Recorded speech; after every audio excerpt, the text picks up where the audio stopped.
Hi everyone, welcome back to Bad Blood by Will Weaver. We are in our fourth day of reading, and last class we read about Jared finding the old Corvette in Mrs. Anderson's hay shed. We also find out too that her son died in the Vietnam War about 50 years ago.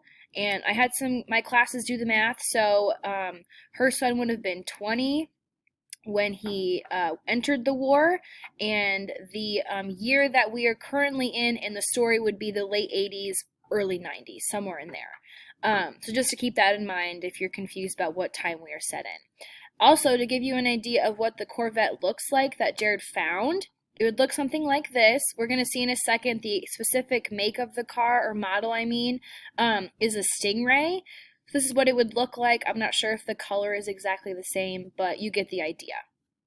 Okay, so Jared's found the car, and we know Mrs. Anderson's son has passed away and it's his birthday. So let's go ahead and pick up where we left off. In the glove compartment were some papers, a faded green title sheet with all the information. Make, Chevy. Year, 1964. Model, a coupe Stingray. Owner, Garrett Elmer Anderson. One other paper, a yellow sheet of tablet paper, fell out of the title papers. Dear Mom and Dad, take care of my Ray. When we win this war, which shouldn't take long, I'll come home and drive you down Main Street in the 4th of July parade. I promise. Love, Gary. The rest of that afternoon, I loudly and cheerfully scraped window trim on the garage. I whistled while I worked and kept one eye on the house. Finally, the old lady came out onto the porch. She seemed older in just 2 hours and walked bent over as if she carried 100 pounds on her bony shoulders. I thought she'd never bring out an iced tea, but finally she remembered. I joined her on the porch. We sat in silence. Hot one today, I said. Whew. She was silent. But I'm happy for the work, I said. She stared off across the field. Her eyes were cloudy today. I'm saving money for college, you know. She had nothing to say. I took a deep breath. That and a car. No response. If I had a car, I could drive... I lost my place. Oh, here we go. If I had a car, I could drive out here any time you needed me, I added. She blinked, seemed to consider that. Gary had an old car, she murmured, still looking across the field. Funny little thing it was. He worked summers at the gas station to buy that car, was so proud of it. Then I took a chance, a big chance. There's a little old car in the hay shed, I said. What, would that be it? Car in the hay shed, she repeated. You mean a tractor? No, a little old car, I replied, as if uninterested. As if this was the most boring topic in the world.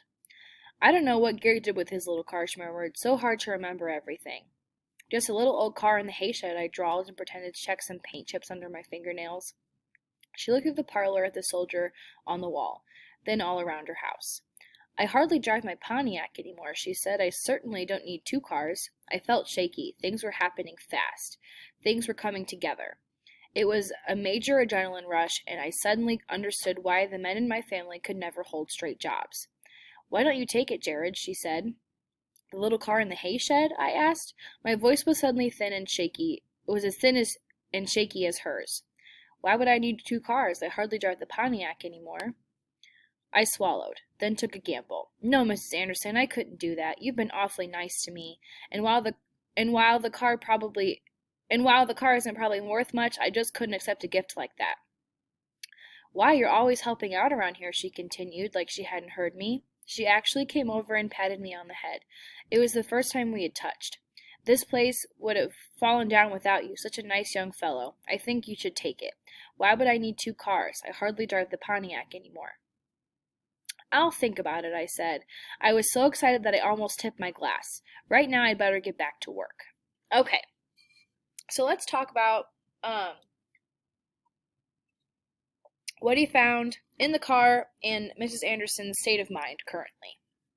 So we know that he found a letter from Gary, Mrs. Anderson's son, to her and her husband, right? Her late husband, means he passed away. And so we find out that this is Gary's car.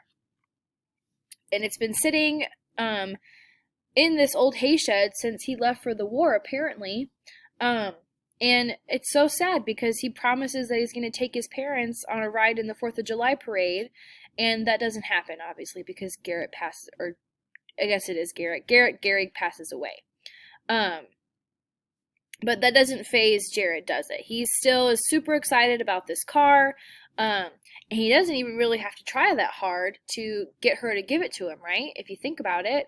I mean, he definitely is not very subtle, but he tries to be, right? Talking about how he's saving money for college, and then he subtly slips in and a car, and he kind of manipulates the conversation with his Anderson.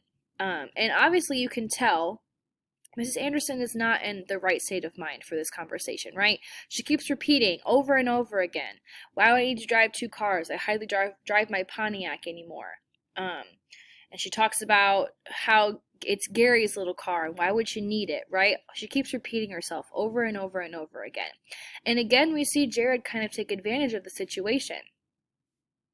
And he is too excited to even think about getting this car to realize that she's obviously not in a good state of mind for him to even accept it. But he's going to go for it anyway, right? And totally plays it off like the sly manipulator that he is. So he's playing right into his character, obviously. So let's keep going. I hardly drive the Pontiac anymore, she murmured as I left. Outside, I let out a deep breath. I hurried back into the secret garage and examined the title page again. It was clear that if I could get her signature in a couple of places, the Corvette was mine. I couldn't believe my luck. I did a crazy little victory dance. Sorry, guys, excuse me. Wait till my old man saw this car. Then I heard a sound and peeked back around the hay shed. I saw her shuffling across her porch, so I stuffed the title papers inside my shirt and resumed work on the garage. I watched her lift a watering can to her petunias. Her arm shook so badly that she spilled most of the water. I turned away. I couldn't watch. That night, my father asked, "So how's the old lady?" He had come to be a little puzzled at my loyalty to Mrs. Anderson. I think he worried that I was turning into a nice, young, honest fellow. Better and better, I said, trying to sound sly. In truth, I had this weird mix of emotions swirling in my head. Great, my father answered. He flashed a white-toothed smile. Sometimes I swear he could pass for Omar Sharif and be in the movies. Anything you'll need help with? If I do, I'll let you know. I was suddenly crabby. He nodded. Remember, son, he began. I know. Nothing illegal, nothing I can't walk away from. Don't get greedy, blah, blah, blah. I'd heard all that one too many times. That's right, he said gently. Good luck. I shrugged. It was difficult to stay angry at him. Anyway, it's in the bag, I said. He patted me on the head. I'm proud of you, son. Later in bed, I lay in the dark with my eyes closed. I saw myself cruising in Gary Anderson's Corvette. At first, it was just me, then me and a girl, a blonde college co-ed. Then I must have drifted off, because I was in college studying to be a doctor or an astronaut, something all-American. And it was clear that the blonde girl and I would be married, and have 2 perfect children, and I would take my family for Sunday afternoon drives in the Corvette. And when we passed, people would look up and remark, such a nice family. Okay, so we're going to stop there for today. So again, we have her repeating, I don't drive my Pontiac anymore, also attesting to her state of mind not being in the best place, right? But we also see in this page too that Jared kind of has some mixed emotions, that inner conflict that we've been talking about, right? And he states up here, her arm shook so badly that she spilled most of the water. I turned away, I couldn't watch, right? He couldn't watch her struggle with something. He also says when he's talking to his dad, that in truth I had a mix of emotions swirling in my head, right? So again, we're talking about those emotions warring within him. He's kind of fighting to figure out how he feels about everything. And I want you to think about Mrs. Anderson and Jared's relationship. Jared's been working for Mrs. Anderson for close to a year now. And you can't work with somebody that closely and not get to know them and care about them, right? I mean, if you do, I would say that you're kind of heartless, right? Or at least you're working to not get to know them, for whatever reason. But obviously, Jared, he's starting to care about Mrs. Anderson at least a little bit, because he can't watch her struggle with things, right? He literally says, I couldn't watch her arm shake. And he's also getting mixed emotions, probably about taking the car from her, because again, we saw in the page before that she was not in a good state, right? He even said after 2 hours she looked older. And that kind of shows that, maybe he's starting to feel a little guilty about things, but we don't know just yet. For those of you that don't know who Omar Sharif is, that's who Jared compared his dad to. Here's what the actor looks like. You kind of can get an idea of maybe what Jared's dad looks like, and maybe even what Jared looks like a little bit. So again, you can see the darker complexion, the darker hair.